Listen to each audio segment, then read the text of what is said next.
The faint aroma of polished oak and aged parchment usually filled the auction house back room before a record sale. But today, it was overlaid with the metallic tang of something far older.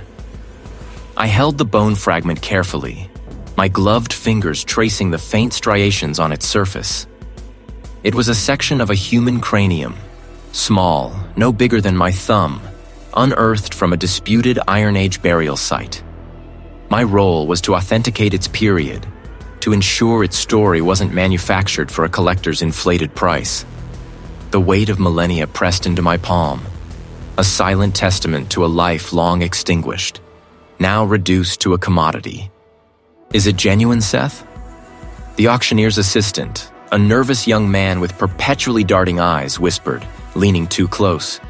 I didn't immediately answer, instead pulling a magnifying loupe from my kit. The microscopic pitting, the precise angles of breakage, the slight fossilization. Every detail screamed authenticity. "It's real," I finally said. My voice low, a contrast to the hum of anticipation seeping in from the main gallery. Late Iron Age, possibly early Roman interface.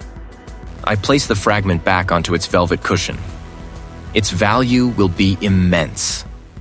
Just as the assistant began to beam, my satellite phone tucked into my chest rig vibrated. The screen displayed an unfamiliar number, but I recognized the prefix: law enforcement. I excused myself, stepping away from the hushed excitement of the back room into a quieter, dustier corridor lined with forgotten crates. Seth here. It's the detective. A gruff voice on the other end stated, "No pleasantries exchanged. We've got a situation. Blackwood Manor." My brow furrowed. Blackwood Manor. The name conjured images of sprawling ancient stones and shadowed histories. Alistair Finch, the detective continued, his tone devoid of emotion. "He's dead. Looks like a fall. But something feels off. The uniform on scene mentioned your name. Said you'd know about the manors, peculiarities, and Finch's work." Alistair Finch, the celebrated historian, an authority on obscure ancient cultures, particularly those whose narratives often challenged established timelines.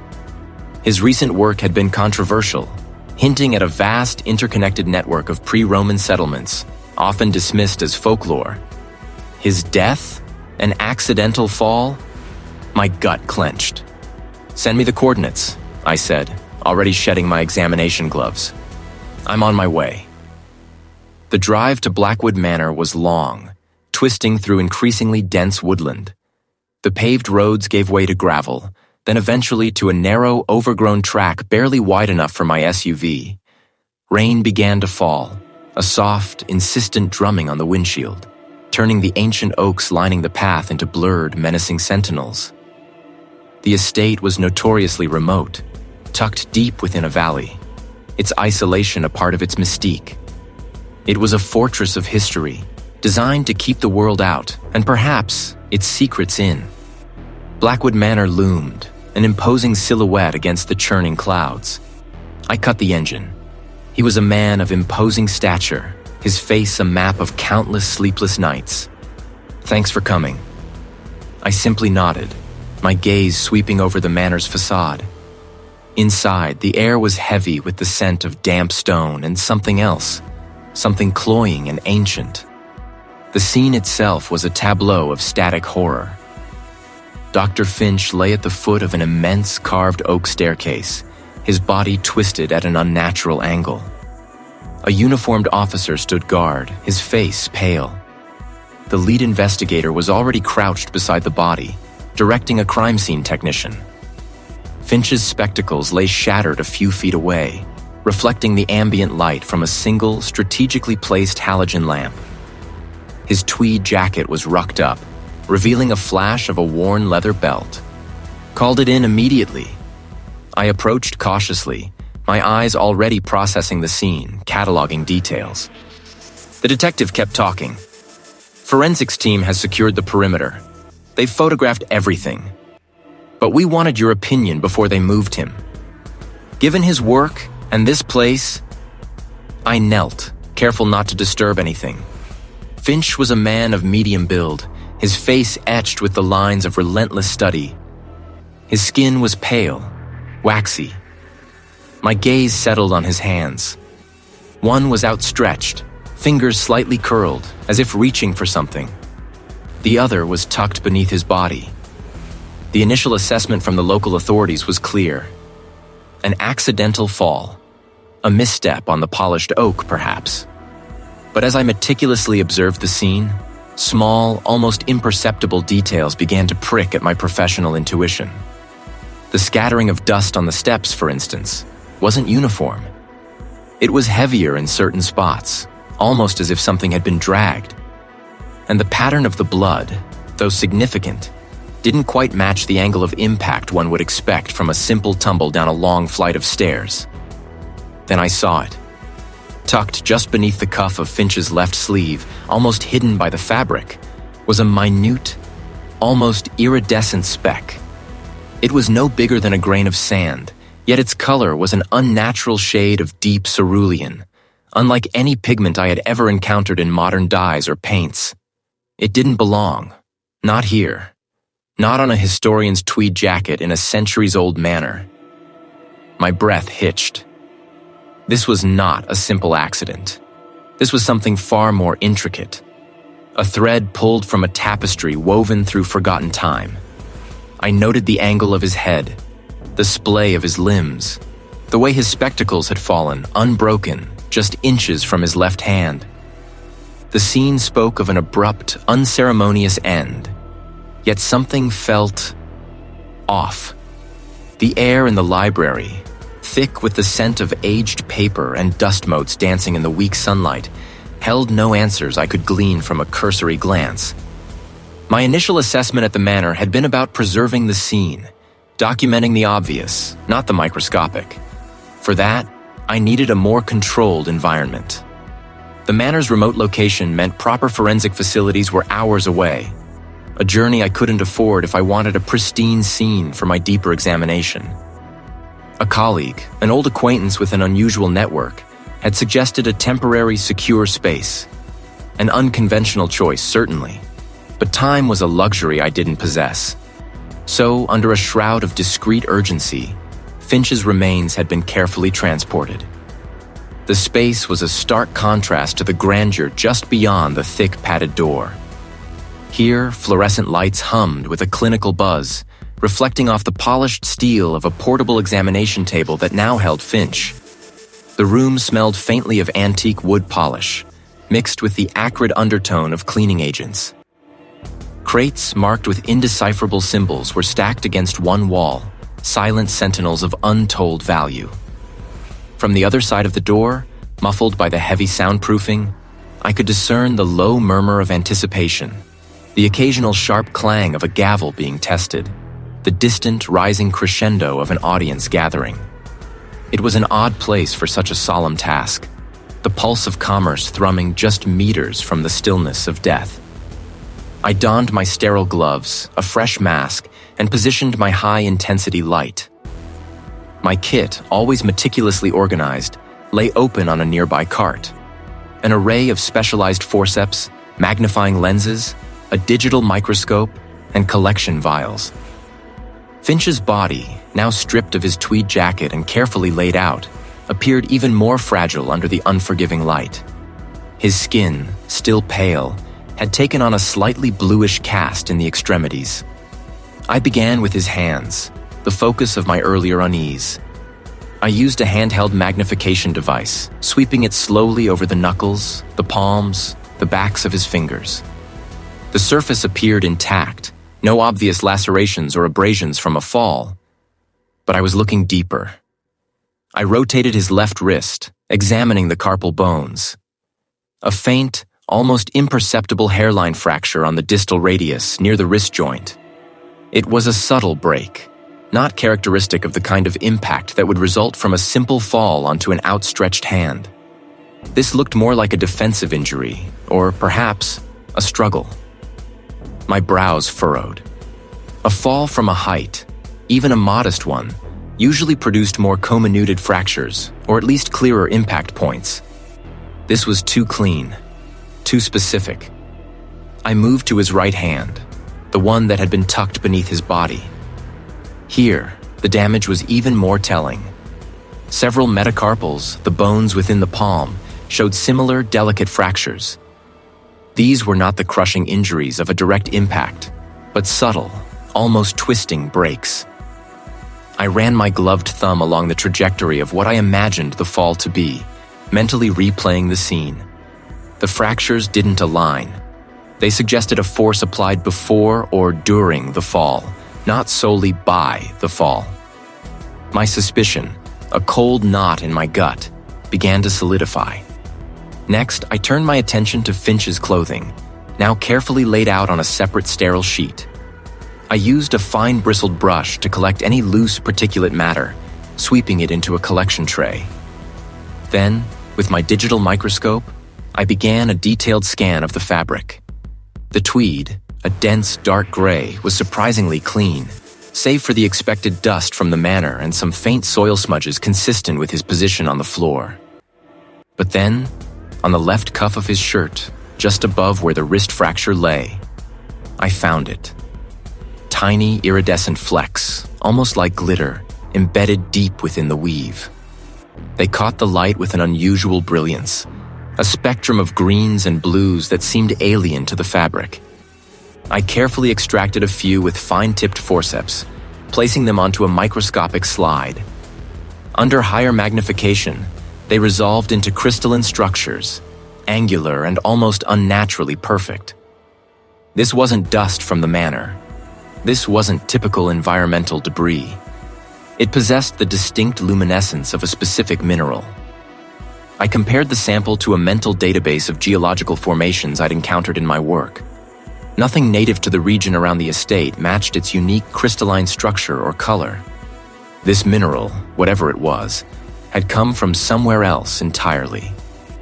Its presence on Finch's cuff, particularly near the site of one of the anomalous fractures, was too precise to be coincidence. It was a signature, an anachronistic detail that screamed of outside influence.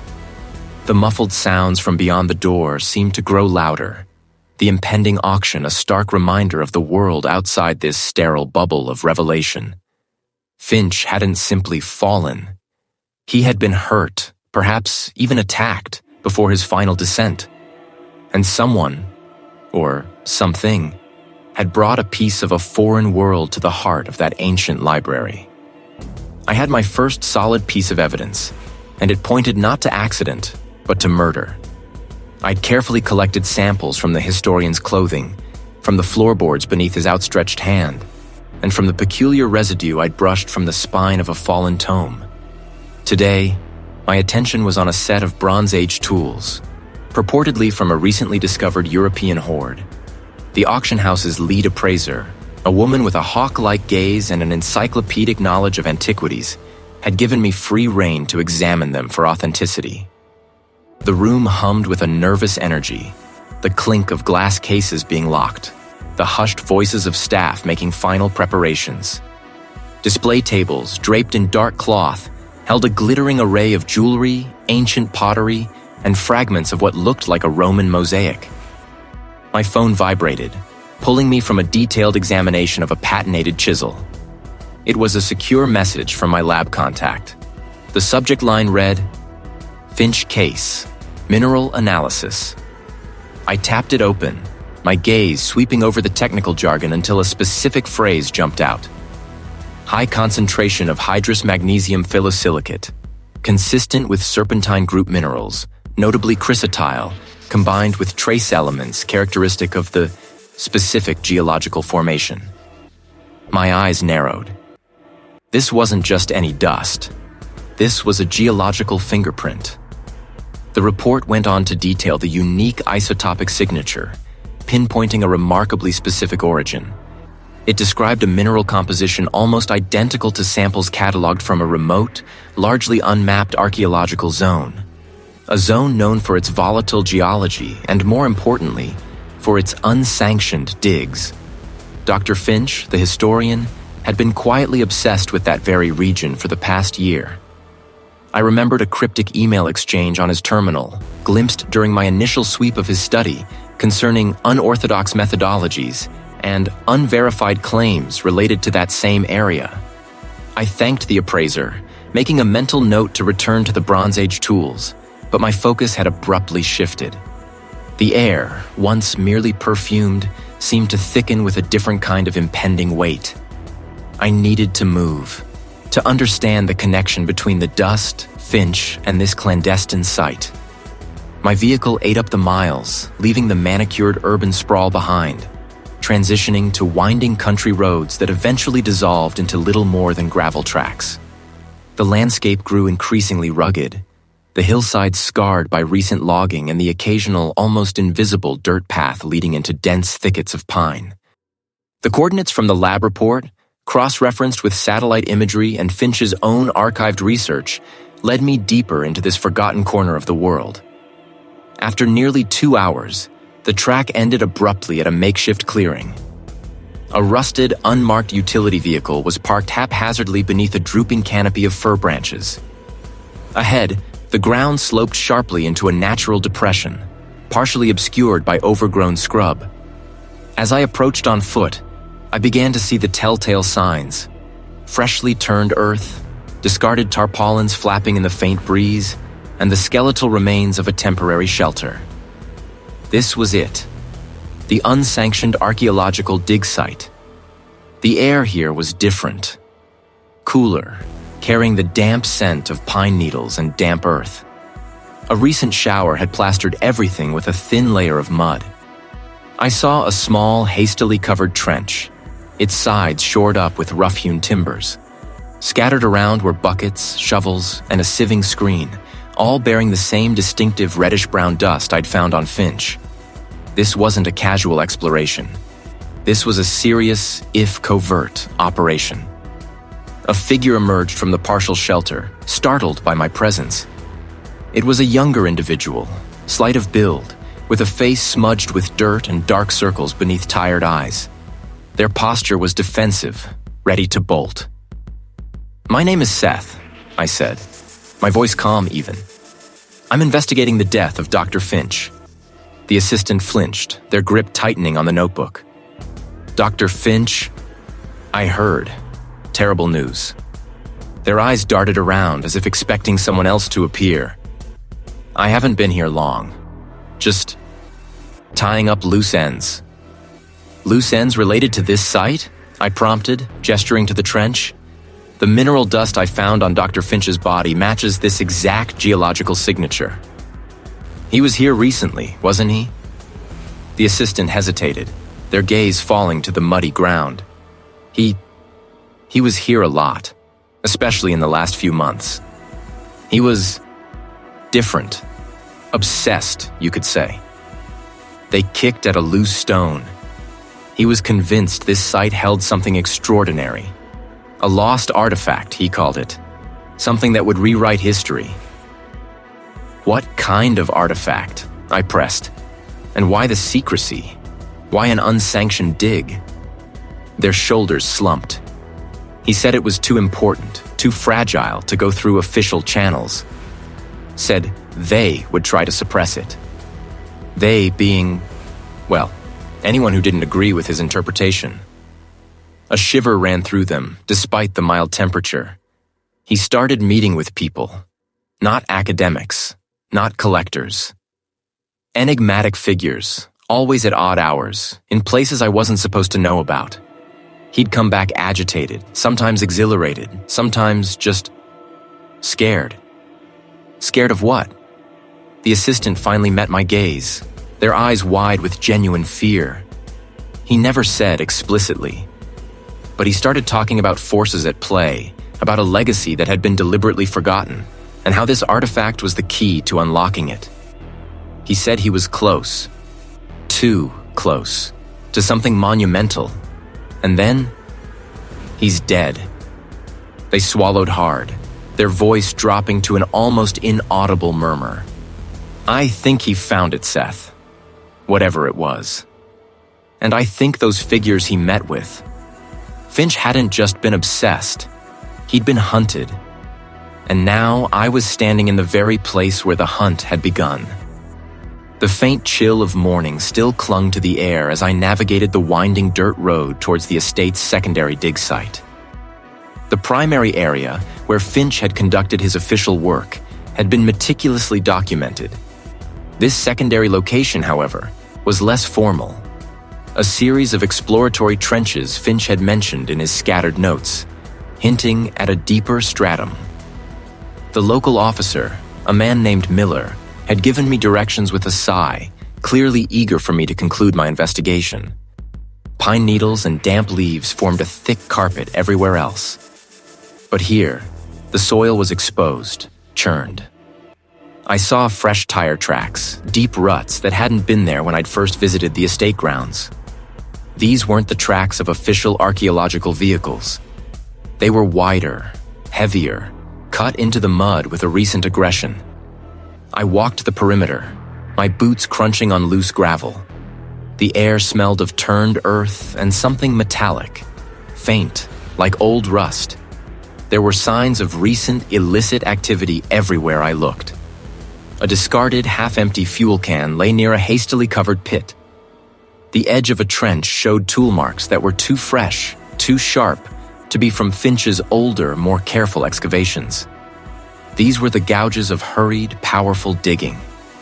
Someone had been here, recently, and they hadn't been interested in preservation. My gaze swept over the disturbed soil, searching for anything out of place. That's when I saw it. Tucked beneath a clump of recently upturned roots, barely visible against the dark earth, was a small, curved shard. I knelt, my fingers carefully brushing away the clinging soil. But as I turned it over in my palm, my breath hitched. The glaze was a deep, almost iridescent blue, unlike anything I'd ever seen associated with the regional historical period. It had a strange, almost obsidian-like quality, catching the meager light with a subtle internal shimmer. It didn't belong.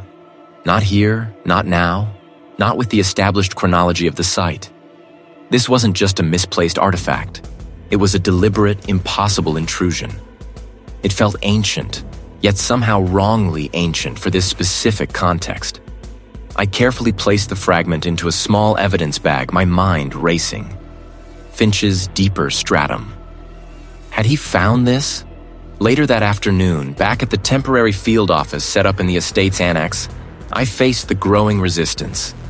He thumbed through a stack of reports, his movements stiff. "Seth, we're getting pressure to close this," he said, not meeting my eyes. "The official report states an accidental fall. The family wants closure. The local authorities, they're satisfied." "Satisfied with what, Miller?" I pushed the evidence bag with the pottery fragment across the table. "An anachronistic artifact found at a recently disturbed, unauthorized dig site? Tire tracks that don't belong to any authorized vehicle? This isn't an accident, Detective. This is a cover-up." He glanced at the bag, then back at his reports. "We can't just chase every anomaly, Seth. We need concrete evidence. A fragment of pottery, no matter how unusual, isn't enough to reopen a case that's already been signed off on by the regional investigator." His voice was flat, devoid of real conviction, but firm. I could tell he was under immense pressure. The unspoken message was clear. Stop digging. I spent the rest of the day meticulously documenting the pottery fragment under a portable microscope, comparing its composition to known historical glazes, its symbols to ancient scripts. Nothing matched. It was unique, and its presence here was a screaming anomaly. The implications were immense, threatening to unravel not just Finch's death, but potentially decades of established history. The drive back to my lab was a blur of rural roads and gathering twilight. I was exhausted, but the image of that iridescent blue shard kept replaying in my mind. I pulled into the lab's secure parking lot, the automated gates sliding open with a low hum. The first sign was subtle. A faint scratch on the lock plate of the main entrance, barely visible in the dim light. My hand hesitated on the doorknob. It wasn't just a scratch. It was a fresh gouge, bright metal against the weathered brass. I drew my sidearm, its weight a familiar comfort, and pushed the door open slowly. Inside, the air was still, heavy. Nothing seemed immediately out of place. No shattered glass, no overturned furniture. But as I moved deeper into the lab, the methodical nature of the intrusion became apparent. My file cabinets, usually locked, stood slightly ajar. Papers were not scattered, but subtly rearranged, as if someone had gone through them with practiced efficiency, then tried to restore order. My microscopic slides, usually neatly aligned in their trays, were askew. My computer, powered down when I left, was now displaying the login screen, its fan a low whisper in the quiet room. They hadn't taken anything. No expensive equipment was missing, no sensitive data files copied, as far as I could tell with a quick scan. They hadn't wanted to steal. They wanted to send a message. Someone knew I was closing in. Someone knew about the pottery fragment, or at least they knew I was looking for things that didn't fit. Now the hunt had turned to me. The intricate symbols on that tiny blue shard suddenly felt like a brand, a mark of something deeply dangerous. The microscopic lens revealed a story the naked eye could never decipher. I spent hours hunched over the pottery fragment, the portable unit humming softly in the estate's makeshift lab. My initial assessment of anachronistic material had been a gut feeling, a prickle of unease. Now, under magnification, that unease solidified into a chilling certainty. The glaze, at first glance, was a masterful recreation of a known ancient technique, the iridescent sheen perfectly mimicking the mineral composition I'd studied for decades. But the microfractures, the way the light refracted from the crystalline structure within the pigment, told a different tale. These weren't the slow, organic deteriorations of millennia. They were too uniform, too manufactured. A signature of accelerated aging, a chemical treatment designed to replicate time's relentless march. Then came the symbols. I'd spent the last day cross-referencing them against every known ancient script, every obscure dialect I could recall or find in my digital archives. Nothing. But now, with the forgery confirmed, I saw them differently. They weren't just unique. They were synthesized. A pastiche of glyphs from various unrelated civilizations, subtly altered, rearranged, given a superficial coherence. A Frankenstein script, meticulously crafted to look ancient, to evoke a sense of profound, lost history, without actually belonging to any. It was an intellectual trap, designed to ensnare the unwary scholar, to tantalize with the promise of a forgotten culture. The implications hit me like a physical blow. This wasn't just an anomaly. This was an incredibly sophisticated forgery, designed with a precision that bordered on genius. My hands clenched, the tiny fragment suddenly feeling heavier, colder. Finch hadn't just been researching ancient artifacts. He'd been exposing a high-stakes forgery ring, one capable of producing masterpieces of deception. He'd stumbled onto something immense, something dangerous, and it had cost him everything. The quiet academic, consumed by dusty texts and historical minutiae, had been a detective in his own right, peeling back layers of a meticulously constructed lie. A new urgency propelled me. I left the lab, the hum of the microscope fading behind me, and returned to Finch's study. I scanned the bookshelves, the overflowing desk, the stacks of papers, no longer looking for research notes, but for secrets. If Finch had been investigating a forgery ring, he would have kept his findings somewhere secure, somewhere hidden. I started methodically, running my hands along the spines of the heaviest tomes, tapping the wooden panels of the custom-built shelving. My fingers brushed against a section near the large bay window, behind a particularly thick volume on Mesopotamian legal codes. A faint give. Not a loose board, but a subtle latch, cleverly disguised as part of the grain. With a soft click, a narrow panel slid inward, revealing a shallow recess. Inside, nestled amongst more mundane documents, were two items. A slim, encrypted data stick, its surface cool and smooth, and a folded piece of parchment. My heart hammered a different rhythm now, not of fear, but of anticipation. I carefully unfolded the parchment. It wasn't a map in the traditional sense, no latitude or longitude. Cryptic, coded, a puzzle. But one detail stood out, stark against the intricate design. A stylized emblem I recognized from a recent catalog. A specific, highly anticipated item due for sale. The auction house. Finch had been tracking something, or someone, to that very place. The forgery fragment, the encrypted files, this coded map. They were all threads leading to the same conclusion. A major transaction, a high-stakes deception, was about to unfold. I pocketed the data stick and the map, the weight of them a tangible reminder of the danger I was now stepping into. The police investigation might be content with a tragic accident, but I couldn't be. Finch deserved more. Its ornate entrance glowed, a beacon of wealth and prestige. Tonight was the night of their record-breaking antiquities sale.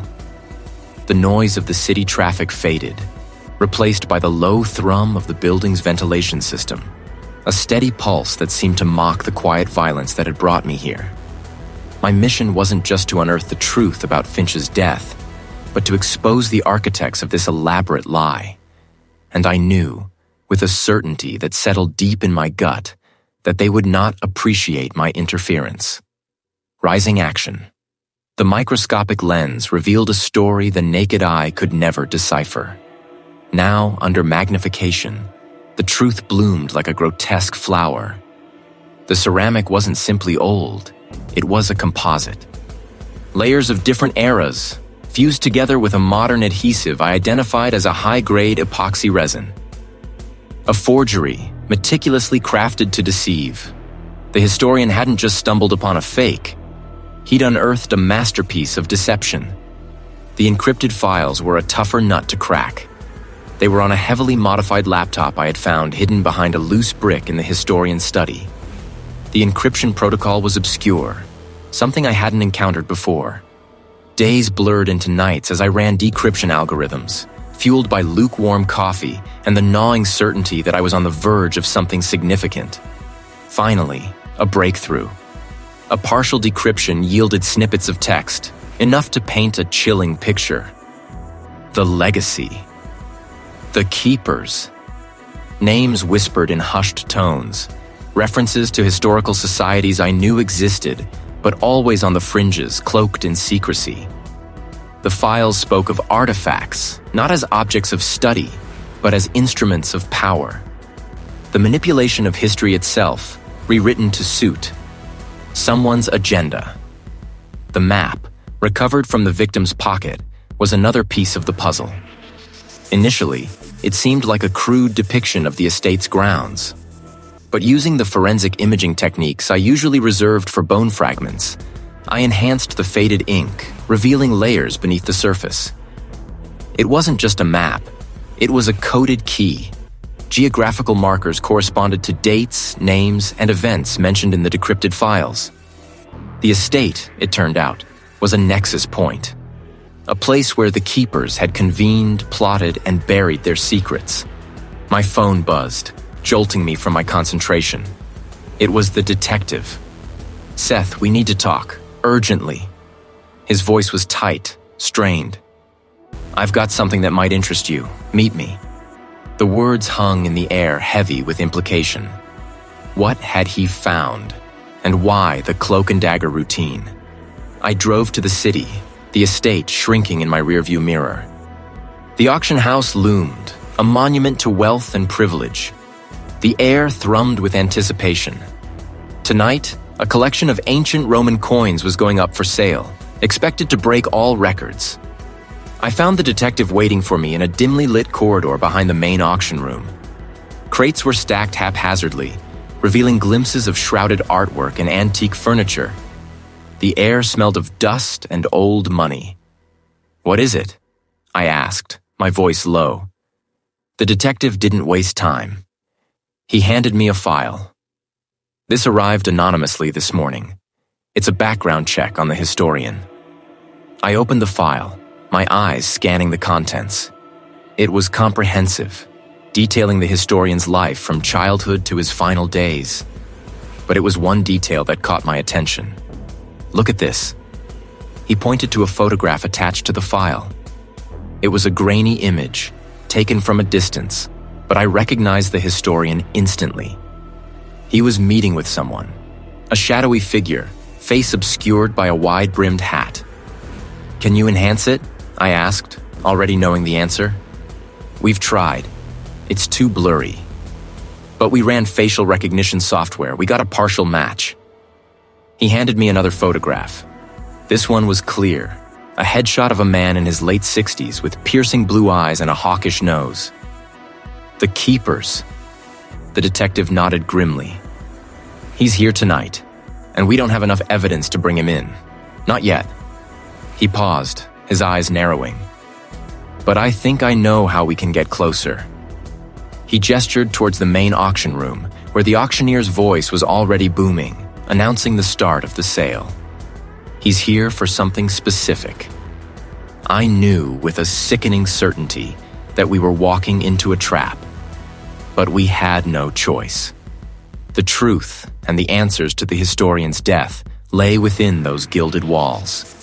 Velvet ropes, polished mahogany display cases, and hushed conspiratorial whispers created an illusion of sophisticated calm that did nothing to quell the prickle of unease on my skin. I stood near a draped table, ostensibly admiring a Bronze Age figurine, but my gaze swept the room, searching for the telltale signs of a trap.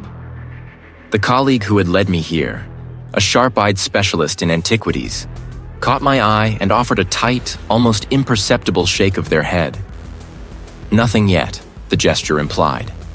We were here under the pretense of evaluating a newly discovered collection, a ruse to get me inside. My real objective was less tangible: to observe, to listen, and to see if the network I suspected was involved in the historian's death had any presence here. The mineral dust, microscopic and unique, still haunted my thoughts. It had been on the historian's clothes, embedded in the rough weave of the fabric, a silent testament to a place far removed from the estate where he'd fallen.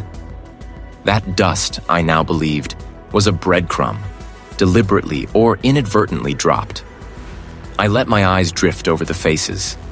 The usual suspects were present: collectors with bottomless pockets, academics with bottomless appetites for controversy, and a smattering of individuals whose wealth seemed to precede them like a scent. No one seemed out of place, which, in a setting like this, was often the most unsettling detail of all. My colleague subtly nudged me towards a small group clustered around a glass case holding an ancient papyrus fragment. "Word is," they murmured, "this piece has a provenance that's contested." I nodded, pretending interest, but my mind was elsewhere. The historian had once mentioned a particular mentor, a retired curator known for his uncompromising integrity and encyclopedic knowledge of contested artifacts.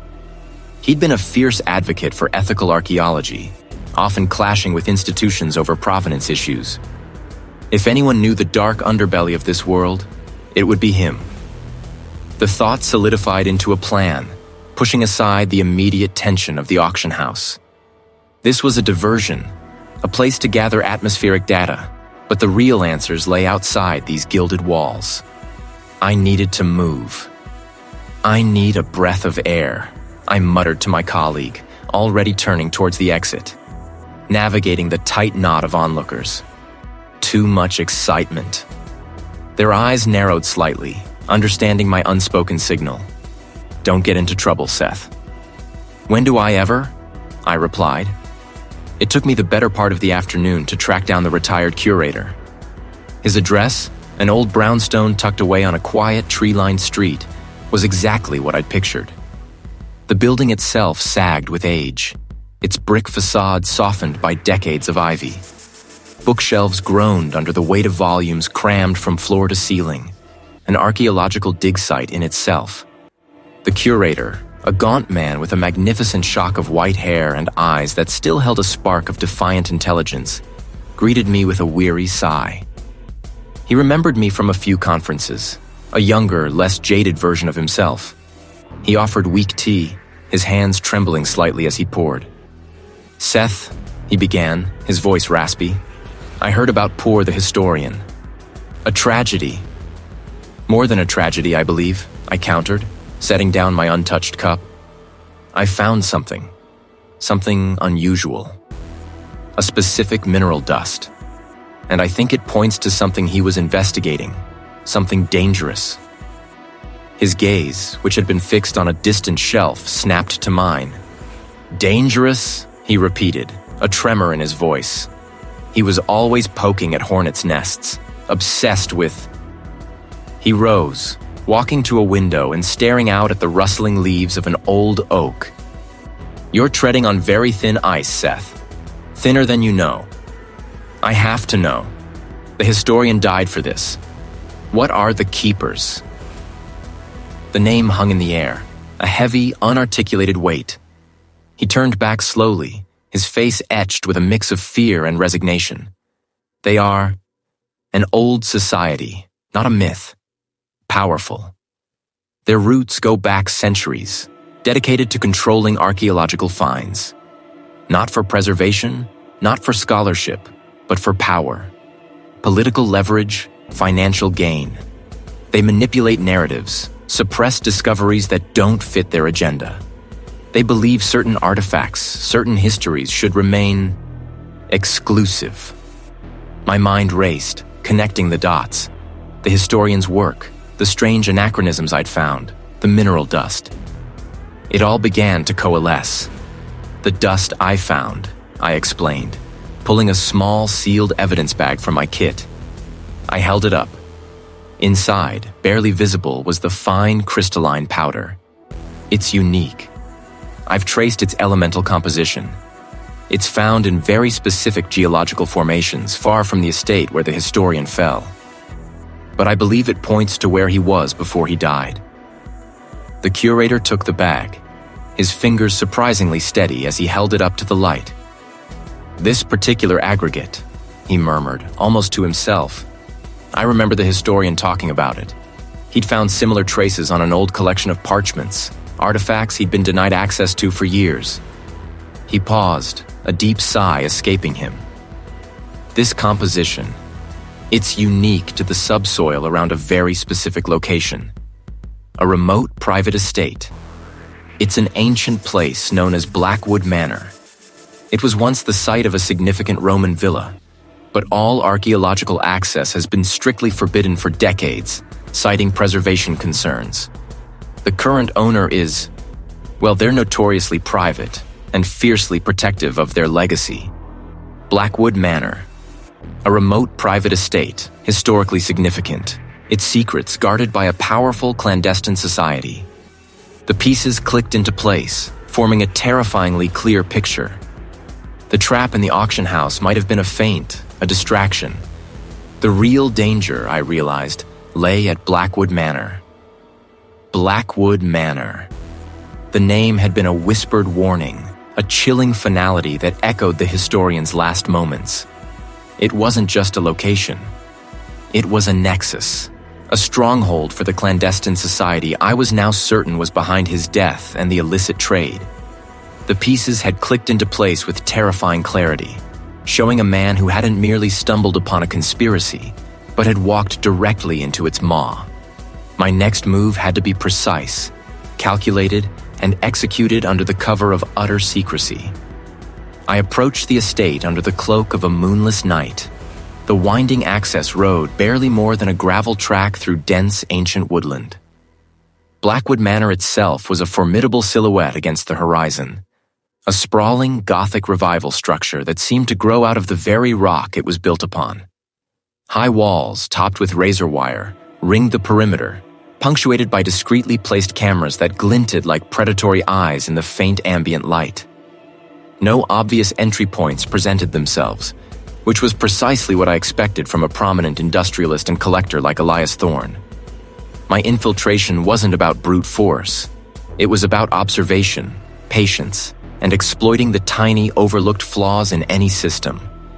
I spent hours circling, a ghost in the tree line, mapping the patrol routes of the security personnel, the blind spots of the cameras, the subtle shifts in the ambient hum that hinted at pressure plates or motion sensors. My gaze lingered on a service entrance, tucked away behind an overgrown espaliered pear tree, its heavy steel door showing the faintest signs of neglect. A loose bolt here, a scuffed frame there. It was my best bet. The lock mechanism was robust, but not impenetrable to a practiced hand. My fingers, accustomed to the delicate work of bone reconstruction, moved with an almost surgical precision, coaxing the tumblers into alignment. I slipped inside, the heavy door sighing shut behind me, plunging me into an oppressive darkness. The air was stale, carrying faint echoes of distant machinery and something else, a metallic chemical tang. The chemical scent grew stronger, leading me deeper into the manor's bowels, away from the grand halls I imagined existed above. I navigated a labyrinth of utility pipes and electrical conduits until I found it. A heavy, reinforced door, unmarked, yet emanating a low, steady hum. This was it. The door yielded to another, more complex lock, a digital keypad this time. But the faint residue of skin oils on certain keys, combined with the slight wear patterns, gave me enough information to make an educated guess at the sequence. It took time, a tense minute that stretched into an eternity, before a soft thunk signaled success. Inside, the hum intensified. I found myself in a state-of-the-art forgery workshop. Fluorescent lights cast a harsh, unwavering glare on workbenches laden with specialized tools. Microengravers, UV lamps, spectroscopic analysis equipment, and an array of pigments and resins I recognized as period-accurate binders. Several papyrus scrolls, meticulously distressed, their ink carefully faded, waiting for the final touches that would transform them into priceless discoveries. This wasn't just hobbyist work. It was industrial-scale deception, designed to fool even the most seasoned experts. The anachronistic details I'd found on the historian's body suddenly made perfect, terrifying sense. My eyes scanned the room, searching for the source of the chemical smell, something more potent than just the pigments. Near a large, industrial-grade furnace, disguised as a common storage unit, I noticed a subtle, almost imperceptible seam in the concrete floor. It was too precise, too uniform. I knelt, my fingers tracing the line, and detected a faint vibration, a residual hum that didn't quite match the workshop's general ambient noise. This wasn't just a workshop. It was a front. I pressed along the seam, feeling for a trigger, a hidden switch. My thumb brushed against a barely raised panel on the wall, disguised as an electrical outlet. A soft click, and a section of the floor, previously indistinguishable from its surroundings, began to sink, revealing a narrow, descending staircase. A hidden vault. The air in the vault was cool, dry, and still. Not forgeries, but the real thing. Intact Egyptian funerary masks, their gold gleaming dully. Mesopotamian cuneiform tablets, their edges worn by millennia. Pre-Columbian gold figurines, intricate and vibrant. And, most strikingly, a collection of ancient maps and navigational instruments. Some I recognized from scholarly texts, others completely unknown to me, but clearly of immense historical value. This was the heart of the conspiracy, the illicit trade of history itself. As I documented what I could with my small hidden camera, a low, guttural growl echoed from the ceiling. Not an animal, but a mechanical sound, growing in intensity. A faint, crimson light pulsed from a discrete sensor in the corner of the vault, then another, and another. Thorne's advanced security systems. I had been detected. The realization hit me with the force of a physical blow. The growl escalated into a blaring alarm, deafening in the confined space. The heavy vault door above me began to slide shut, slowly at first, then gaining speed. I scrambled up the descending staircase, my breath catching in my throat, my fingers scrabbling for purchase on the cold metal steps. I burst back into the forgery workshop just as the vault sealed with a resounding clank. Footsteps pounded in the corridor outside the workshop, accompanied by the urgent shouts of security personnel. I was trapped. Or almost. My eyes darted around the workshop looking for an exit, any exit. The industrial furnace. It was vented directly to the outside, a large exhaust duct disappearing into the ceiling. It was a narrow, grimy path, but it was my only way out. Without hesitation, I scaled the side of the furnace, my hands finding purchase on the rough metal, my body contorting to squeeze into the ventilation shaft. The space was tight, stifling, filled with the smell of burnt chemicals and dust. I emerged into the cool night air through a grimy vent on the manor's exterior wall, tucked high above a thicket of overgrown shrubs. My clothes were smeared with soot and grime, my muscles aching, but I was out. The manor blazed with lights, the alarm still screaming its furious protest into the night. I didn't look back. The stolen artifacts, the forgeries, the sheer scale of the operation, it all pointed to one immediate, terrifying conclusion. They weren't just collecting, they were selling. There was only one place such priceless illicit goods could surface next, especially if they were trying to move them quickly after the historian's investigation became too close for comfort. My stolen information, the digital photographs, burned in my pocket. I knew where I had to go, not of hushed reverence for priceless artifacts, but of raw, frantic energy. I was a ghost flitting through the periphery, a forensic specter in a tailored suit that felt like a lead weight. My mission: solidify the case, link Thorne irrevocably to Finch's demise, and expose the keepers before their legacy consumed another life. Namely, mine. The air crackled with anticipation. Outside, the main hall was a symphony of hushed tones and barely veiled greed. Inside this cramped space, however, it was all frantic last-minute checks, nervous adjustments, and the palpable scent of money about to change hands. My colleague, bless his oblivious heart, was outside, attempting to stall the auction's start. He wouldn't be able to hold them off for long. I spread the photographs across a makeshift table, a scarred, stained surface usually reserved for sorting lesser items. Thorne's estate swam before me, each image a piece of a deadly puzzle. The anachronistic tool marks on the beams, the displaced soil near the accident site, the microscopic traces of embalming fluid on Finch's clothing that didn't match the facility's protocols. Each a whisper, together a scream. My focus narrowed, zeroing in on the close-up of the antique map I'd photographed in Thorne's study. I cross-referenced them with historical records, my heart pounding against my ribs. They pointed to several key locations, sites of significant artifact discoveries, all tied to the Keeper's twisted obsession with preserving the past no matter the cost. Almost there, I muttered, the words a silent prayer. I pulled out the microscopic images of the fibers I'd extracted from Finch's coat.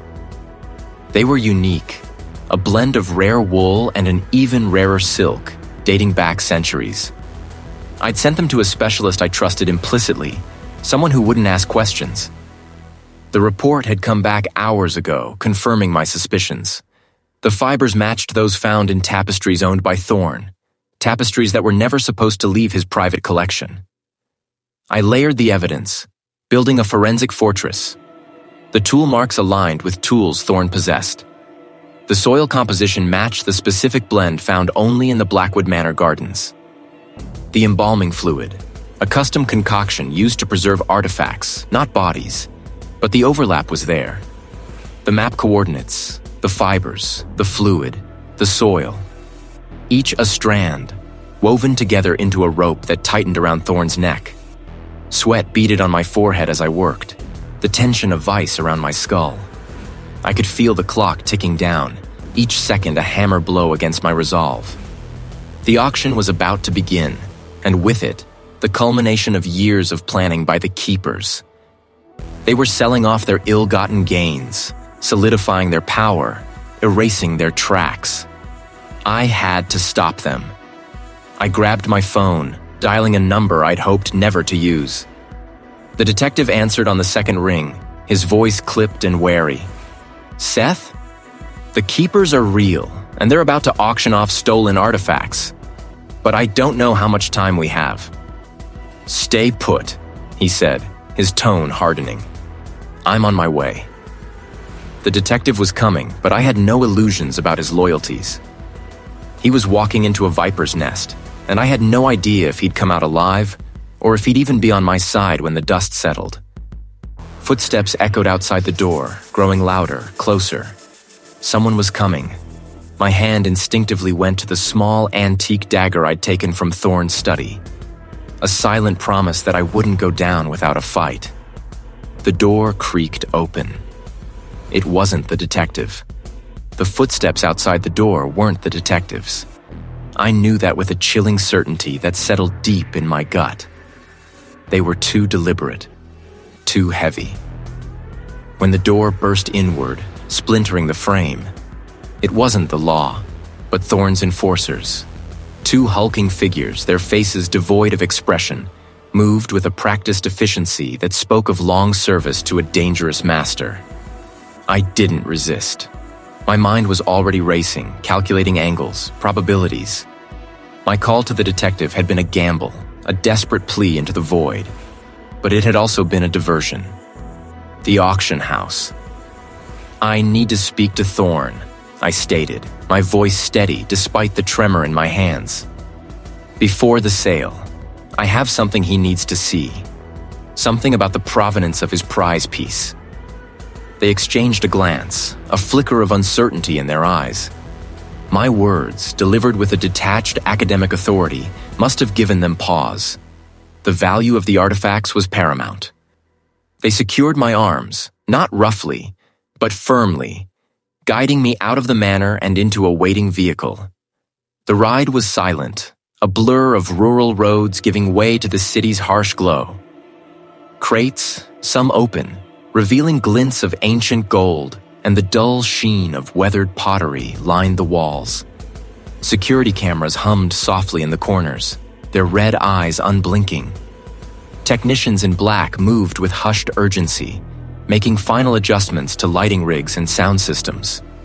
The main auction hall, visible through a wide archway, was already filling with the low murmur of the elite, their voices a distant, predatory hum. Thorne emerged from a side office, a smile plastered to his face, but his eyes, sharp and calculating, betrayed the facade. "Though I confess, I'm surprised you'd leave the scene of your investigation."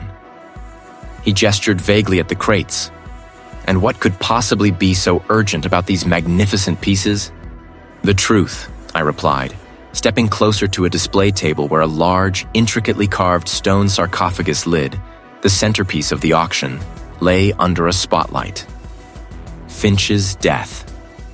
Thorne's smile tightened, a barely perceptible shift. Dr. Finch's death was a tragic accident. Inside, nestled on black velvet, was a fragment of bone, a metacarpal, and a handful of microfragments of earth. It was murder. And the evidence is right here, in this room, on these artifacts. A security operative, a burly man with a shaved head, moved to intercept me. Thorne raised a hand, his gaze fixed on the container. "Let him speak." His voice was dangerously calm. "Let's hear this truth." I placed the container on the table, next to the sarcophagus lid. When I examined Dr. Finch's remains, I found minute traces of a unique soil composition embedded in his clothing and in the fractures of his bones. Not the soil of the estate, but something else entirely. Something ancient. And these bone fragments, they weren't all Dr. Finch's. I pointed to the metacarpal. This belongs to a different individual. An older individual, perhaps centuries older. Its condition, its specific mineralization, suggests it was disturbed from a long-buried site. A site where these artifacts, I presume, were illegally exhumed. Thorne's jaw clenched. The hum of the auction hall seemed to fade into the background, replaced by the frantic beat of my own heart. More than that, I continued, pressing my advantage. I found microscopic traces of a specific rare mineral on Dr. Finch's hands, under his fingernails.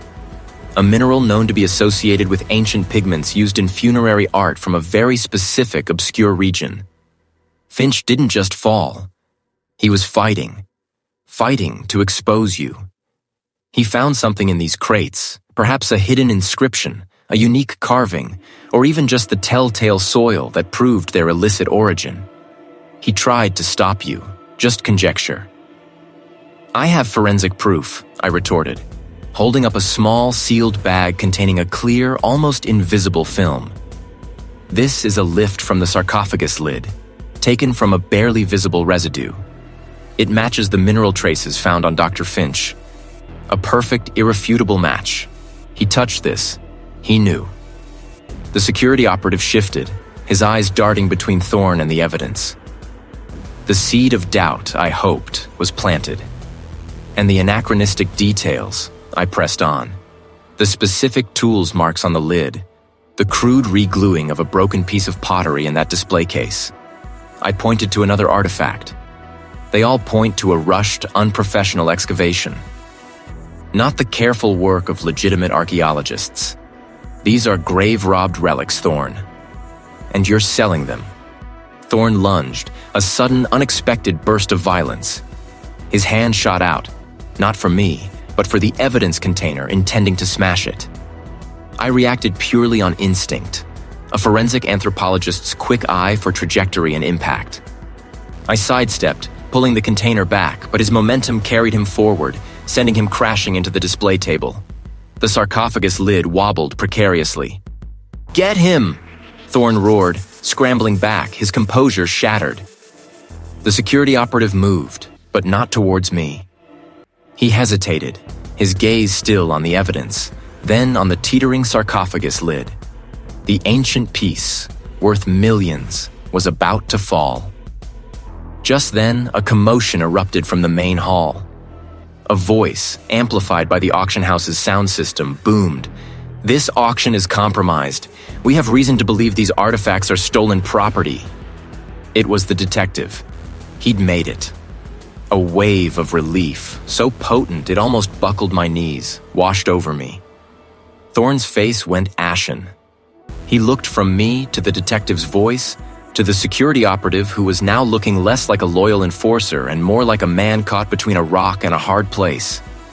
The game, I realized, was finally up. Thorne, a man who had until seconds ago projected unshakable control, visibly deflated. His jaw, previously set in a defiant line, slackened. The security operative, a hulking figure who had seemed carved from granite, now looked like a statue caught mid-crumble, his gaze darting between Thorne's suddenly pale face and the direction of the voice. "Police! Everyone hands where I can see them!"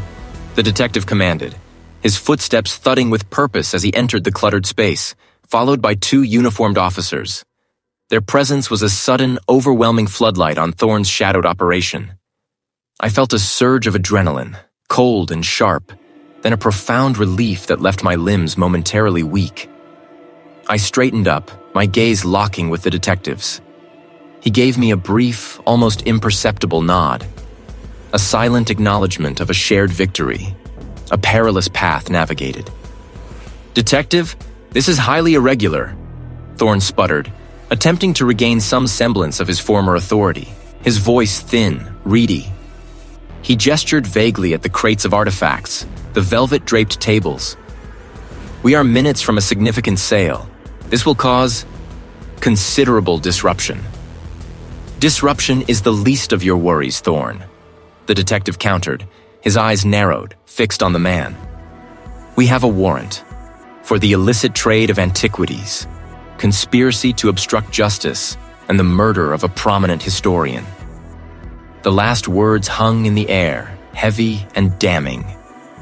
Thorne flinched as if struck.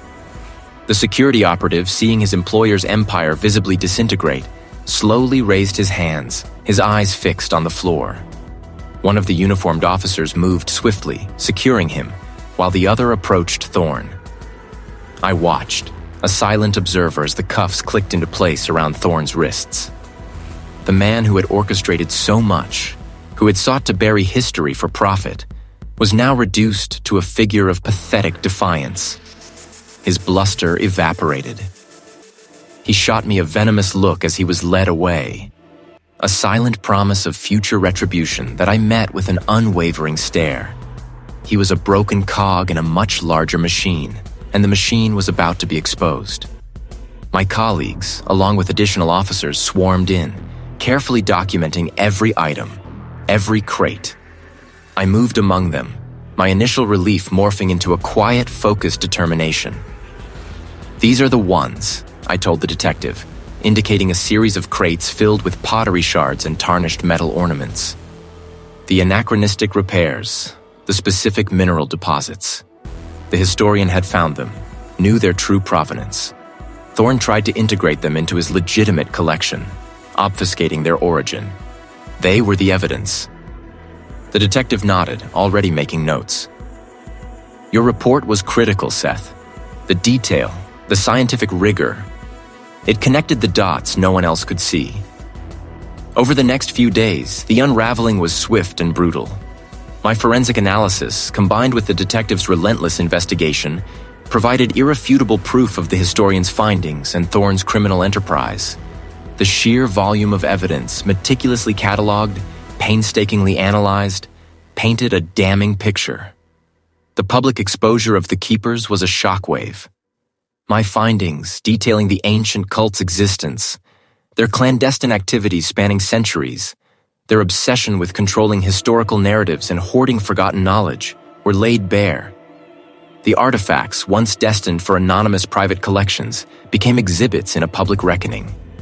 News channels blared headlines, historians debated, and the world grappled with the reality of a hidden society that had manipulated truth for generations.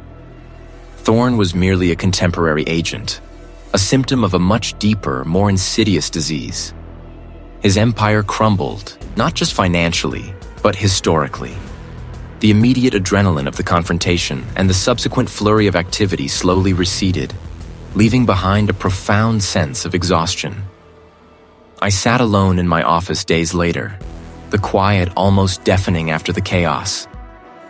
The case had taken an immense toll.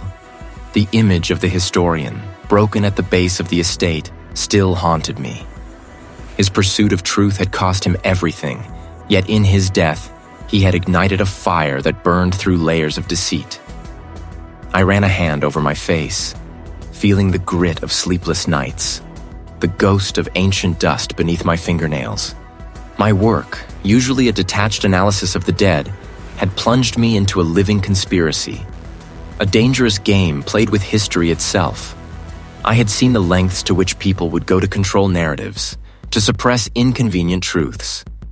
The experience had chipped away at my clinical detachment, replacing it with a deeper, more visceral understanding of the stakes involved. The relentless pursuit of justice through science, I realized, was not just about solving individual crimes. It was about safeguarding the very fabric of shared reality. It was about giving voice to the voiceless, revealing the hidden, and ensuring that the past, no matter how inconvenient, was never truly buried.